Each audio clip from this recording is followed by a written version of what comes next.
Welcome everyone for जंगी में आप सभी का स्वागत है। आज हम बात करेंगे UFC 308 के प्रेडिक्शन और एनालिसिस की। और जब हम प्रेडिक्शन और एनालिसिस करते हैं तो पूरा एनालिसिस करते हैं, तो छपना नहीं करते हैं। अगर मैं आपको ये बताऊं कि इसकी रेंज इतनी है और इसकी रेंज उतनी है और इसका टेक डाउन डिफेंस इतना है और उसका टेक डाउन डिफेंस उतना है और इसका पर मिनट आउटपुट इतना है स्ट्राइकिंग का और उसका पर मिनट आउटपुट इतना है स्ट्राइकिंग का, तो ये सारी चीजें आप इंटरनेट पर देख सकते हैं। इसके लिए आपको मेरी जरूरत नहीं है। और ये जो स्टैटिस्टिक्स है ना, ये कॉन्टेक्स्ट मांगती है, ठीक है। मान लीजिए कि किसी आदमी की स्टैटिस्टिक्स ये है कि उसका टेक डाउन डिफेंस 20% है, तो आप ये सोचेंगे कि उसका टेक डाउन बहुत ही खराब है।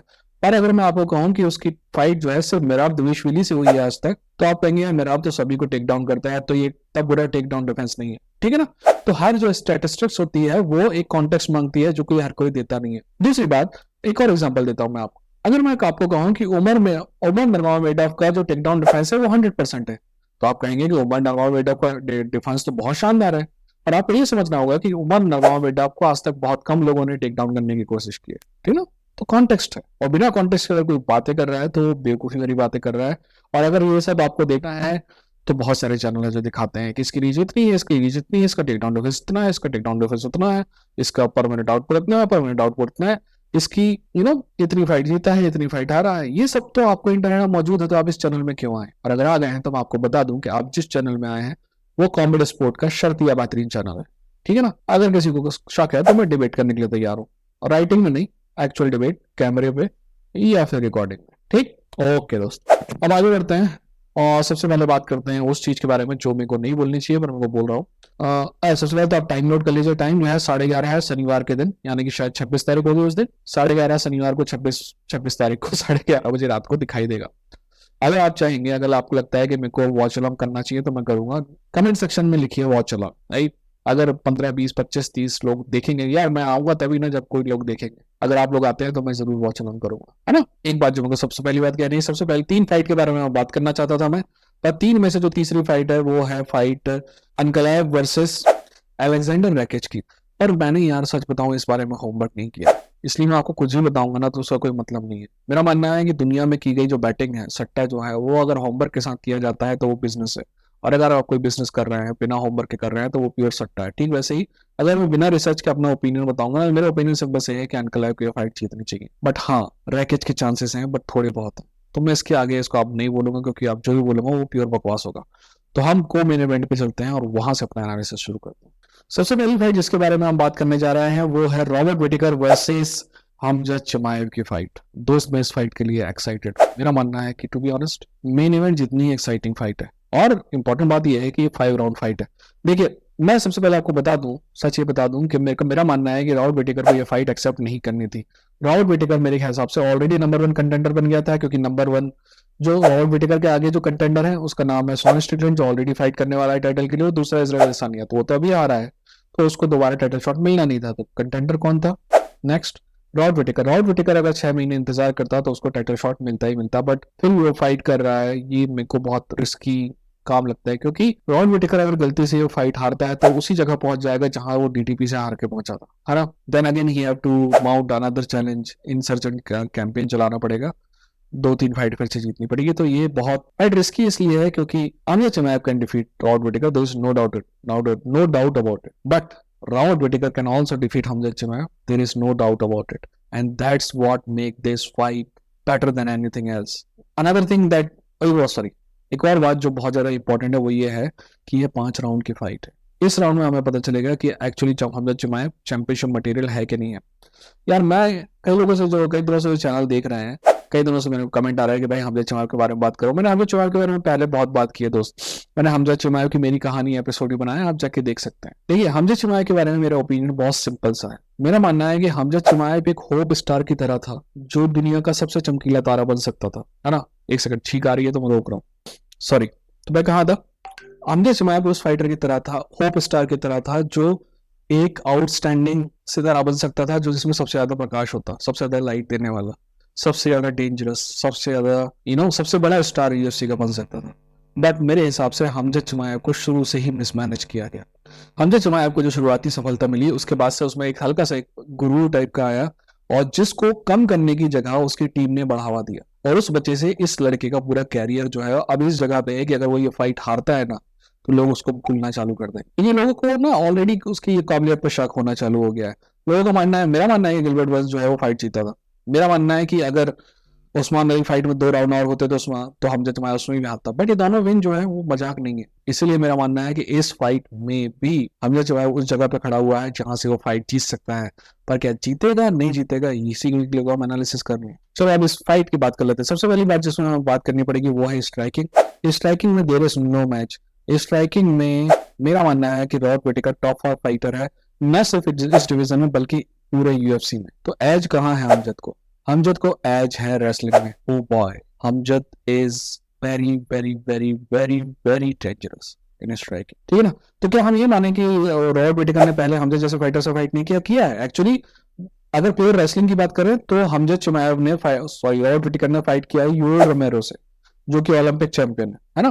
तो तुम्हें ये समझना होगा कि बट फर्क ये है कि योएल रोमेरो रेसलिंग का उस तरह उपयोग बिल्कुल भी नहीं करता है जैसा कि हमजद चिमाएव करता है।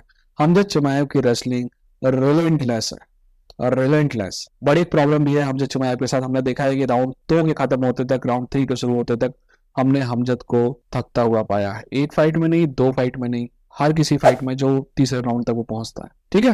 ओके, तो रॉबर्ट व्हिटेकर के जीतने का तरीका क्या है? रॉबर्ट व्हिटेकर के जीतने का तरीका सिंपल सा ये है कि हमजद को ऐसी जगह ले जाया जाए जहां हमजद चिमाएव कभी नहीं गया है। वो जगह है राउंड नंबर 4, है ना। हमजद जो है, पहली बात तो मेरे ख्याल से रॉबर्ट व्हिटेकर को तैयार रहना चाहिए कि पहला राउंड वो हारने वाला है। बस उसको ये करना है कि पहले राउंड में हारते हुए भी ग्राउंड एंड पाउंड से जो डैमेज करने की कोशिश करेगा हमजद चिमाएव, उससे कम डैमेज होना है, अपने शरीर को ज्यादा से ज्यादा बचाना है, ताकि आप सेकंड राउंड में तैयार हो और थर्ड राउंड में तैयार हो। आप सेकंड राउंड के मिड के बाद से आप जीत की कहानी लिखना शुरू करेंगे अगर आप रॉबर्ट व्हिटेकर हैं तो, ठीक। वहीं अगर हमजद चिमाएव, तो हमजद चिमाएव के पास 2 राउंड है दोस्त। हमजद चिमाएव को ग्राउंड एंड पाउंड में टीकेओ चाहिए है पहले 2 राउंड में, क्योंकि अगर बात 2 राउंड से आगे जाएगी ना तो हमजद चिमाएव दिक्कत में नजर आएगा। और मैं ऐसी जगह भी देखता हूँ कि राउंड 4 या 5 में हमजद चिमाएव टीकेओ हो जाए, ठीक। अब प्रेडिक्शन मेरा सिंपल सा ये है, मेरा मानना है कि Robert Whittaker is going to win this fight. दिल दिमाग पैसा सब रॉबर्ट व्हिटेकर पे लगाया जाता, because Khamzat Chimaev has still to prove that he is a championship material, and Robert Whittaker has proven again and again that he is a championship material. Anyways, let's go to the main event. तो इस main event के बारे में बात करने से पहले इन fighters के बारे में बात करना जरूरी है। देखिए, ये बात बिल्कुल सच है कि टॉक ऑफ द टाउन कौन है? इलिया टुपुरिया। इलिया टुपुरिया भगवान का अगला अवतार है। इलिया टुपुरिया नेक्स्ट कॉनर मैकग्रेगर है। क्या इलिया टुपुरिया नेक्स्ट कॉनर मैकग्रेगर बन सकता है? हाँ, बन सकता है, बट क्या वो ऑलरेडी है? बिल्कुल भी नहीं है। यूएफसी का जो प्रोपेगेंडा है उसमें नहीं जाने का, अपना दिमाग लगाने का। मैं आपको कुछ बातें बता रहा हूँ, है ना। आप बताइएगा मेरे को कि किस बारे में है ये। यार, ये फाइटर को ना ये फाइट नहीं लेनी चाहिए थी। मैक्स हॉलोवे के बारे में है। यार, ये फाइटर जो है ना बहुत बुरी तरह नॉकआउट हो जाएगा इस फाइट में। यार, इस फाइटर के पास ना इतना पावर ही नहीं है कि वो सामने का फाइटर का सहन कर सके पंच। यार, ये फाइटर ना नहीं जा पाएगा 2 राउंड में क्रॉस। मैं ये टोपुरिया वर्सेस मैक्स हॉलोवे की बात नहीं कर रहा हूँ। सेम बात मैक्स हॉलोवे वर्सेस जस्टिन गेची की फाइट बात कर रहा हूँ। और जस्टिन गेची वर्सेस मैक्स हॉलोवे की फाइट एक तरफा फाइट, वन साइडेड फाइट। तो क्या मैक्स हॉलोवे की फाइट इलिया टुपुरिया के साथ भी वन साइडेड होने वाली है? आई डोंट नो यार। और इलिया टुपुरिया के बारे में मैं क्या सोचता हूँ, मेरा मानना है कि इलिया टुपुरिया जो है ना फ्यूचर का स्टार है। Ilia Topuria is next big thing, I know that, but he is not the big thing now. Get that in your mind if you can't. मैं आपको दूसरे टुच्चों की तरह ये नहीं बताऊंगा कि इलिया टुपुरिया ने जो चड्डी अभी सिलवाया है ना, यार मैं आज तक इतनी अच्छी चड्डी देखा नहीं। वो जो शॉर्ट्स सिलवाते हैं ना, लोग उस पर भी पगला रहे हैं। एनीवेज, कई लोगों को लगता है कि मैं उनके बारे में बात कर रहा हूँ, पर उनको पता है कि मेरे चैनल के लोग उनको देखते नहीं। एनीवेज, आगे बढ़ते हैं। यार, मैक्स हॉलोवे ने पहले भी लोगों को गलत साबित किया है, पर वो क्या करेगा उसी बारे में हम बात करने जा रहे हैं। जहां तक इलिया टुपुरिया के बारे में बात कर रहा हूँ, इलिया टुपुरिया अगर फाइट जीतता भी है तो उसके अचीवमेंट मैक्स के आसपास भी नहीं भटकेंगे। पर क्या भविष्य में मैक्स को सरपास कर सकता है? बिल्कुल कर सकता है, पर भविष्य क्या मैंने देखा है? नहीं देखा है। हम सिर्फ उसी चीज के बारे में बात कर सकते हैं जो हमारे सामने मौजूद है। और हो सकता है कि आपको मेरे चेहरे पे गुस्सा नजर आ रहा हो, पर गुस्सा नजर आने का सिंपल सा वक्त यह है कि हो सकता है कि मैक्स हॉलोवे को वो नॉकआउट कर दे पहले राउंड में, पर क्या आज की तारीख में वो मैक्स हॉलोवे से बेहतर फाइटर है? शायद, बट सिर्फ 5% का डिफरेंस, सिर्फ 5% का है। वैसा नहीं है जो मीडिया आपको बताने की कोशिश कर रहा है, ठीक है। ये थोड़ी सी रिकॉर्ड की बात कर लेते हैं। हम पहले बात करते हैं कि इलिया ने ऐसे कौन से फाइटर्स को हराया है जो मैक्स के लेवल के ऊपर है। वैसे ये करना कुछ मुश्किल होगा, तो हम करते हैं कि ऐसे कौन से फाइटर हैं जिनको इलिया ने हराया है और जिनको मैक्स हॉलोवे के जैसा डेंजरस माना जाता था, ठीक है। मेरे हिसाब से एलेक्जेंडर वोल्कानस्की को आप गिन सकते हैं, जॉश हैमिट को गिन सकते हैं, और हाँ मुझे पता है कि आप में ज्यादा लोग एग्री नहीं करेंगे, बट मैं रॉयन हॉल को भी उसी लेवल का फाइटर मानता हूँ। मेरा मानना है कि रॉयन हॉल बहुत ज्यादा डेंजरस फाइटर है, ठीक है। अब ऐसे कौन से फाइटर हैं जिनको मैक्स ने हराया है, जो या फिर जिनसे फाइट की है मैक्स ने, और वो ए टोबोरो के लेवल के फाइटर नजर आए, ठीक है, उनके लेवल के डेंजरस।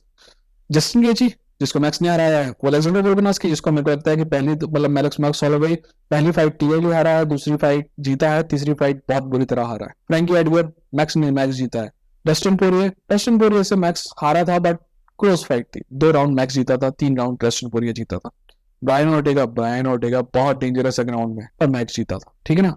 जोसे अल्डो के बारे में मैं क्या कहूँ, Jose Aldo versus Max Holloway 1, Jose Aldo versus Max Holloway 2 are two of the greatest fight of all time, right. मतलब 15-20 फाइटर की अगर आप फाइट की लिस्ट बनानी पड़ेगी तो ये फाइट आपको उसमें शामिल करनी पड़ेगी, ठीक है ना। पर इस फाइट के बारे में फिर से बात करेंगे। एंथनी पैटिस जैसा डायनामिक फाइटर बहुत ही कम पैदा हुए, आपको जिंदगी में 10 मिलेंगे।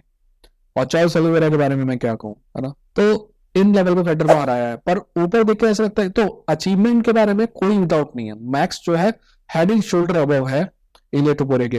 पर जो बात मैक्स को इतना वो बनाती है ना, वही उसको कमजोरी बनाती है, क्योंकि इस हिसाब से एज जो है मैक्स की ज्यादा हो गई। वैसे ज्यादा इतनी नहीं हुई, 33 साल ही हुई है, बट जो इतना साल जो है, इतना लंबा जो समय मैक्स ने बिताया है, उस समय मैक्स ने काफी डैमेज भी सहन किया है, तो that might come into play and those things. ये सारी चीजें जो मैक्स के अचीवमेंट को बड़ा बनाती है, ये सारी वही चीजें हैं जो मैक्स को वनरेबल भी बनाती है, ठीक है ना। ओके, बैटिंग ऑर्ड्स के हिसाब से, एक्टिव एजो के हिसाब से max should lose and Iliya टोपुरिया should win, ठीक है ना। और एक बात मैं और आगे एनालिसिस में जाऊं उससे पहले मैं आपको बता देता हूं कि किसके जीतने के चांसेस ज्यादा हैं। इलिया टोपुरिया के जीतने के चांसेस ज्यादा है। क्या मेरा प्रेडिक्शन वही है? आई डोंट नो, आगे चलते हैं। सबसे पहले बात करते हैं स्ट्राइकिंग में अगर फुटवर्क की बात करें तो दोस्त, मैक्स हॉलोवे के पास इस पूरे डिवीजन का सबसे बेहतरीन फुटवर्क है। मैक्स कब आपकी रेंज में अंदर आके कब बाहर चले जाएगा आपको पता नहीं चलेगा। मैक्स कब लैटरल मोमेंट को अप एंड डाउन मोमेंट में चेंज कर देगा आपको पता नहीं चलेगा। मैक्स साउथ पा भी आपसे फाइट कर लेगा, मैक्स आपसे ऑर्थोडॉक्स भी फाइट कर लेगा। मैं आपको बताता हूँ, जो बात में कर रहा था ना जोसे अल्डो वाली फाइट, जोसे अल्डो वाली पहली फाइट में मैक्स क्लॉकवाइज घूमता है, और दूसरी फाइट में जब जोसे अल्डो तैयारी करके जाता है, अपना राइट हुक तैयार रखता है, तो मैक्स एंटी क्लॉकवाइज घूमना चालू कर देता है, ठीक है। और हाँ, मैं आपको ये बात बता दूं कि मैक्स की जो टीम है ना, बहुत अंडररेटेड टीम है दोस्त। मैक्स के जो टीम मेंबर है ना, बहुत स्मार्ट है, बहुत ज्यादा स्मार्ट है, बहुत अच्छा गेम प्लान बनाते हैं, ठीक है। तो आप स्ट्राइकिंग की बात कर रहे हैं, तो इलिया का फुटवर्क की अगर बात करें तो इलिया का फुटवर्क मैक्स के सामने कहीं भी नहीं लगता है। इलिया जो है स्ट्रेट बॉल टाइप जाता है, और that can be dangerous. Max के लेवल के फाइटर के सामने ये सारी चीज जो है डेंजरस हो जाती है। बट जब रेंज फाइटिंग की बात आती है ना, जिसको अपन कहेंगे फोन बूथ ऑफ फाइटिंग, है ना, क्लोज रेंज ऑफ फाइटिंग, तो मैक्स जो है ना बहुत रेकलेस है, बट इलिया टोपुरिया जो है ना यहीं पे शाइन होता है। मैक्स अगर रेकलेस होगा ना, तो I don't know, close range में Ilia Topuria can actually knock him out. Pure boxing की बात करें तो फिर अगेन कोई कंपटीशन नहीं है, मैक्स प्योर बॉक्सिंग में कहीं आगे है। पावर की बात करें तो दोस्त, फिर अगेन वही वाली बात है, इलिया टोपुरिया मैक्स से कहीं ज्यादा आगे है। रेसलिंग एक लौती ऐसी चीज है जहां पे कोई know if no but, Ilia Topuria is head and shoulder above Max, ठीक है। अब मैक्स के जीतने के तरीके के बारे में बात करते हैं, राइट। मैक्स के पास एज कहाँ है प्योर बॉक्सिंग में? वो रेंज मेंटेन करता है, वॉल्यूम पंचिंग करता है, तो सिंपल सी बात है, इन्हीं जो खूबियां हैं इन्हीं का फायदा उठाना है आपको, रेंज के बाहर रहना है और आउट पॉइंट करना है एरिया को। और जब आप आउट पॉइंट करना चालू करेंगे ना, तो पहले 2 राउंड के बाद इलिया टोपुरिया का जिस हिसाब से बिहेवियर है वो पहले से काफी सुधर चुका है, राइट। इलिया वो गलती नहीं करता है जो पहले करता था, बिल्कुल बिल्कुल बैल टाइप आगे बढ़ जाता था बिना किसी डिफेंस के। इलिया वाली गलती नहीं करता है, बट अगर आप 2 राउंड उसको हरा देंगे ना, आउट पॉइंट करेंगे, तो इलिया वो गलती दोबारा कर सकता है फ्रस्ट्रेशन में, और फिर आप उसकी गलती को एक्सप्लॉइट करेंगे, and that's how Max win. Ilia Topuria के लिए क्या है, इलिया टोपुरिया नीड टू स्टॉप। इलिया टोपुरिया ऐसा लगता है कि वो बिल्कुल तलाश में रहता है नॉकआउट की। अगर वो तलाश में रहेगा ना नॉकआउट के, तो वो बहुत बड़ी मिस्टेक कर सकता है जो उसको बहुत महंगी पड़ सकती है। तो उसको वैसा नहीं करना है, नेचुरल तरीके से भी नॉकआउट आएंगे, और नॉकआउट ना भी आए तो इलिया टोपुरिया के पंचेस इतने पावरफुल हैं कि जजेस देखेंगे कि मैक्स के 2 पंचेस इलिया के 1 पंच के लगभग बराबर हैं, और वो डैमेज का पॉइंट इलिया को देंगे। तो आप डैमेज और नॉकडाउन के थ्रू भी आउट परफॉर्म कर सकते हैं मैक्स हॉलोवे को, आउट पॉइंट कर सकते हैं मैक्स हॉलोवे को। और जब आप ऐसा करेंगे तो मैक्स हॉलोवे भी तो गलती कर सकता है, देन आप उसको एक्सप्लॉइट करेंगे, आप वेट करेंगे गलती के लिए, and then you exploit it, right. In the end मेरा ये मानना है कि जैसे कि मैंने पहले भी आपसे कहा, एक बार फिर से कहता हूँ कि क्या मैक्स हॉलोवे से बेटर है इलियट ओबेरिया? हाँ है, बट 5% ही है। मैक्स हॉलोवे ने इससे बड़े और डिफीट किए हैं दोस्त पहले, 5% से कहीं ज्यादा बड़े और क्या वो इस फिर से डिफीट कर सकता है? I think so. I think Max can over, Max has this tendency to, लोग ये बात को समझते नहीं है कि हमेशा ये बात में ना, अभी मैं आज दोपहर में भी किसी से बात कर रहा था, I really respect him, but लोग ये बात को नहीं समझते हैं कि अच्छा फाइटर हमेशा नहीं जीतता है। वो फाइटर जीतता है जिसमें रोज राइजिंग टू दी ओकेजन वाली बात होती है, and Max has that thing, try to get it, okay, and I think Max is going to win. दिल कहता है मैक्स जीतेगा, दिमाग भी कहता है कि मैक्स जीतेगा।